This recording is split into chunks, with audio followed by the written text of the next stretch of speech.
in, I forgot where we were. Saskatchewan. No, Swift Current. Swift Current. Yeah, we're in Swift Current, which is in Saskatchewan, which is in Canada. And if you look pretty much due south of us, you'll eventually get to Billings, Montana, if that gives you an idea of where we are. But it is 12 degrees outside. Now, fortunately, that's Celsius, not Fahrenheit. It's 54 Fahrenheit. But it still feels cold because it's rainy and windy.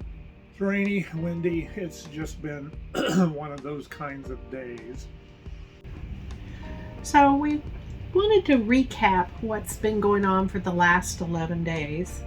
Our first night out, we stayed in just outside of St. Louis at Cracker Barrel. And moved north from there, northwest, I suppose, up to Moberly, Missouri. Now, Moberly kind of has a specialness to us, I guess. Yeah, it does. That's where my grandparents lived. I spent a lot of summers there, and I was a little hesitant at first to go that far, sort of out of the way, but with a little coaxing, I'm really glad we did. We were able to find my grandparents' grave and put some flowers on it for Memorial Day. The farm looks a lot like it used to, minus the animals around the house. The house is in need of some repair, but the barn is still there. The machine shed is still there. When you have a medium to small farm in the middle of Missouri, you don't have a lot of extra money to fix the shingles and, maybe repair the gutter or do those kinds of things that you'd like to do. You really end up only doing the things that you have to do. And that's kind of the way the house had been for the last several years. I guess it was 30 years since we were over there the last time. Thereabouts. So it's been a while. So from Moberly, we continued north. We stayed in Osceola, Iowa. Now, how many have ever stayed there? Not very many, I expect. But we spent the night outside of a distillery. And it was just an overnight, nothing special. Yeah, we didn't spend any money there. Primarily, they make whiskey and. They had things like blueberry vodka and honey vodka and mulberry this, and it was kind of an odd thing. But anyway. So from there, we traveled on to Prior Lake, Minnesota, and did some sightseeing from there. We went to the state capitol in St. Paul, and my favorite part was we spent the better part of a day at Mall of America. That is an amazing place. Yes, we did buy one thing. I think we bought a couple of things. We didn't buy much. Didn't buy much. Had a nice lunch at Whataburger, no, not Whataburger. Wahlburger. Whatever that is. One of Randy's favorites. And no, we didn't ride any of the rides. We walked through, though. Right. And the place we stayed was kind of interesting. It was a boondockers welcome site. So we were in a guy's backyard, and it was really interesting. When we pulled up, he was mowing, and I walked over, and he stopped the mower and came over, and he had an oxygen tank sitting on the mower deck between his knees. And he said, well, I was tired of sitting in that house all week, and I just decided I was going to get out here and mow, and I'm just about out of oxygen. So as soon as that's gone, I'm going to call the ambulance and have them take me to the hospital. I got cancer. I'm not going to be around long, and that's okay. We love the Lord, and whatever happens, happens. But I'm going to the hospital after this, so I probably won't see you anymore. Just make yourself at home. Park wherever you want. We didn't see him again. And we didn't. So from there, we moved on to Itasca State Park. That's in northern Minnesota. Which was really interesting. This is the headwaters of the Mississippi. And I mean, it's just a little stream where it starts, and then we crossed the Mississippi several times, and it grew to be a little larger stream as we crossed, but nothing you would call a river yet. Yeah. In fact, there are rocks in the water where you can walk across on rocks, or you could walk across on a log. We didn't get in the water. A lot of people did. I mean, there were adults and kids alike that were in that water. And let me tell you, it was cold. Yeah. It was Yeah. cold. They said that the ice hadn't melted too long before that. Right. And interestingly enough, from Itasca Lake, the Mississippi flows due north for several miles, and that's because downhill is due north. And it goes over to a little town called Bemidji, which some people say is the home of Paul Bunyan. Don't know, but they had a nice big statue of him there. Excuse me. From there, we went on to Grand Island State Park, which is in a huge lake. Now, huge by most state lake standards, but really kind of small compared to the Great Lakes that we're used to. Of course, those are massive lakes, but it was a big lake nonetheless. And the campground, or the state park, is on an island in the middle of the lake. There is a land bridge that goes out there, but you're totally surrounded by water. Yeah, so it was pretty cool.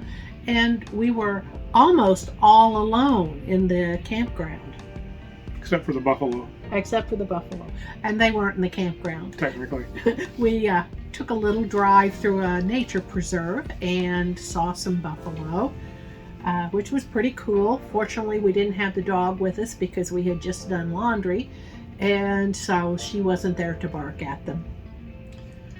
So we left the state park and to drive across North Dakota.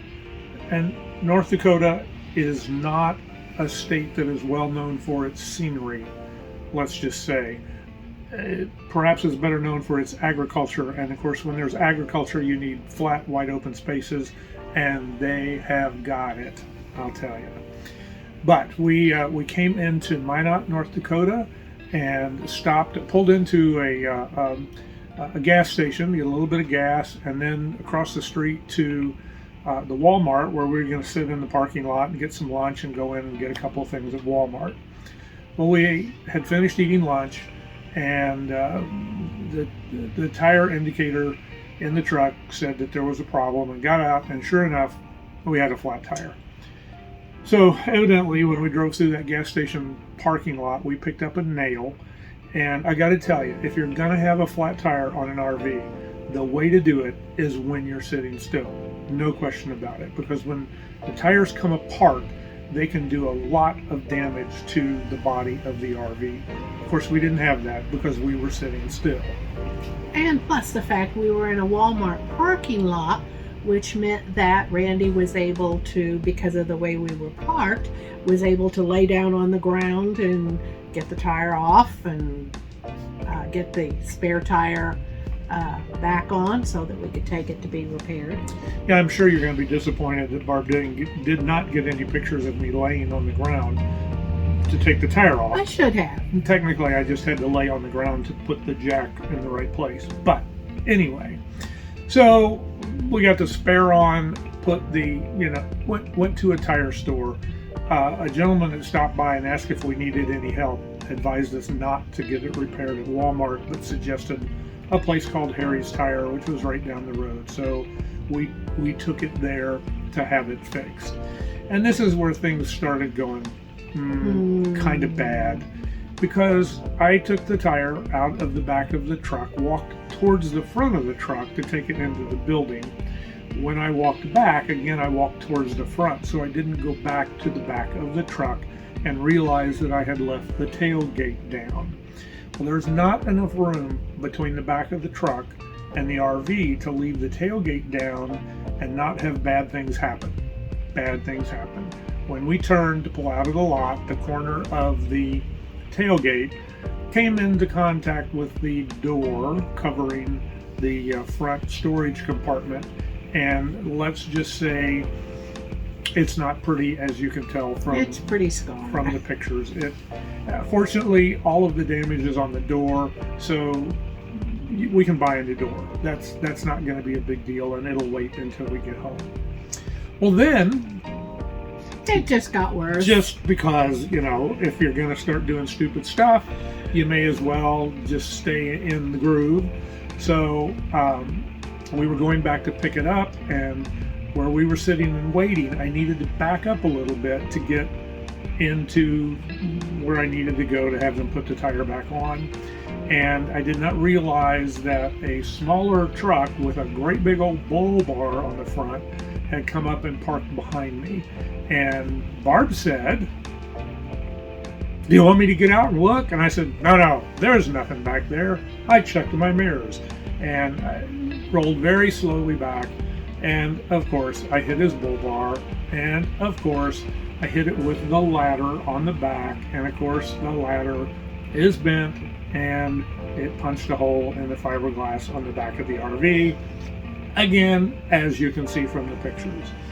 So I, let's just say, was not a happy guy, but He actually handled it very well. There were no cuss words. well, Maybe inside, none maybe out loud. internal. Let's say it that way, okay? No But out loud cuss He words. handled it very well. I was very glad he was driving because he may not have handled it as well had I been driving. I can't imagine that to be true, but who knows?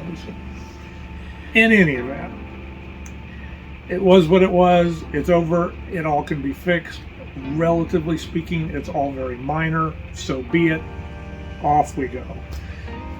And off we went north to, guess where? That's right, Canada. We crossed through the North Portal, and It was so simple. We had made a list of everything in the freezer and the refrigerator the day before, anticipating that they would want to know what we were carrying. We got the dog food out from under the bed, which is a feat in and of itself, so that they could see how much dog food we were bringing in. No, they weren't interested. They weren't interested. Oh, and just one more thing to add to my stupid things I was doing that day. As you pulled up to the to the customs agent, there were two drives. One of them had a bright red sign above it that said closed, and a stop sign in the middle of the lane that said, well, stop and closed. And of course, I pulled up to the one that said closed. It wasn't a pretty day. Which meant I needed to back up a little bit to move over to the other side. And the gentleman came to the window and said, "Hello, bonjour." And I said, "Go ahead and laugh. It's okay."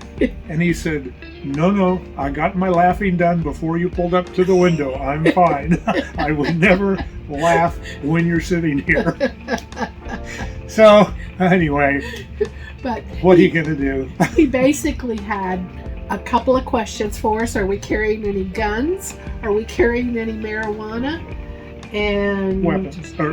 weapons, guns. And I don't remember what it was. It was all pretty minor stuff. yeah. Didn't want to see Molly's rabies. Said as long as you've got it. He looked at our passports. Gave us some tips on where to go since we were only going about another 45 minutes if we had some time and wanted to make a little detour. So very friendly guy. And we went right on through to the big community of Estevan, had some wonderful pizza last night, Yes. and stayed in the Walmart parking lot. Now, this morning, we drove across the southern part of Saskatchewan. We're at Swift Current, as I mentioned, and once again, we could be in the middle of North Dakota, we could be in the middle of Kansas, we could be in the middle of Oklahoma. I mean, just flat, open land in every direction. Just amazing. I will mention one thing that I found very interesting. Of course, everything is in, the speed limits are, of course, in kilometers per hour. But where there are construction zones, the speed limit drops to, it would be the equivalent of 35 miles per hour, so whatever that comes out to in kilometers. And I want to tell you that everyone was going 35 miles an hour. I mean, I dropped my speed to exactly that, and I was never passed. No one went by me. It was just amazing, and that happened in another construction zone as well. I think us U.S. drivers, that's probably not the best grammatical way to say that, but we could take a lesson from that. I do Yeah. believe. Yeah. So I've had to download 4 different apps now. One to exchange money or to convert money. One for gas prices, because here they buy it by the liter, not by the gallon. One for mileage and how many kilometers. And let's see, what was my fourth one? Temperature. The temperature, yeah. We were at the restaurant last night, and the waitress told us how warm it was, and we said, well, what is that in U.S.? And she had no idea. So now then I can tell you what temperature it is in both countries. Yeah, and Barb, we went into one of the Walmarts, and she was buying bacon, and was surprised at how inexpensive it was. When was the last time you paid less than $4 for 10 ounces of bacon? No, wait, was that Canadian bacon? Only because it was from Canada. So, okay, it was Canadian, it was American bacon in Canada, but not Canadian bacon. Oh, no. Okay, got it, whatever. I've been waiting to get that joke in from the beginning of this thing. But anyway, maybe it wasn't a joke. So, anyway, prices here, some are a little more, but I found even some fruits and vegetables that are much cheaper here than at home. So, we'll find out as we go along how it compares. And gasoline, I'm sure you're wondering about gasoline. It basically, we've been paying about $4.75 to $4.80 a gallon, which is 150. I don't know. It's almost $5 a gallon. We're going to go with that. So, in any event, we have one more night on the road. Tomorrow night we'll be at a provincial park, which we would call a state park, in Alberta, and then Monday night we'll be in Banff. So that's where the videos will really start getting interesting. So hope you stay with us, and be sure and check out Facebook, because we're posting more pictures on Our Time to Roam Facebook. So you can follow along there too. And if you're interested in What 3 Words, those are on Facebook. That'll tell you exactly where we are. The only time I didn't post What 3 Words was when we were in the guy's backyard in Prior Lake. That didn't seem appropriate. So if you want to see exactly where we are. So now we're going to venture out into the rain and maybe go do a little shopping at Walmart, because, we don't get to do enough of that. That's for sure. In any event, thanks for sticking around if you made it this far, and we'll see you in the next one. All right. All right. See you soon. Oh, wait. Here we go. Molly, come here. Say hi to all your fans. Hi. Hi. She says, wait, I was asleep. You woke me up for this? We'll see ya. Bye.